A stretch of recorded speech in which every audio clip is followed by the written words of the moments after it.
Importance of consistency.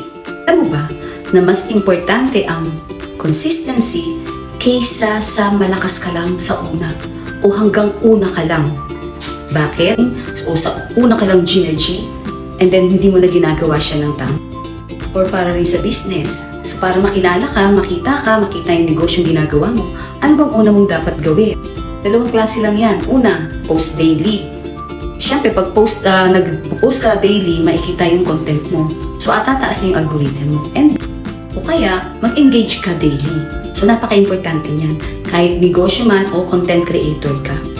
So meron akong 3 tips na pwede kong i-share sa inyo. So una, plan content weekly.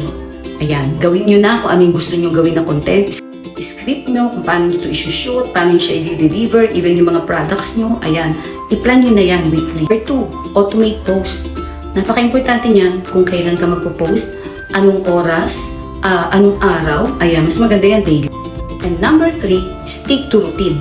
Kailangan lagi mo siyang ginagawa, paulit-ulit. Yun yung tinatawag na consistency. Kaya para sa mga baguhang online seller, etong tips na to, pwede nyo siyang gayahin.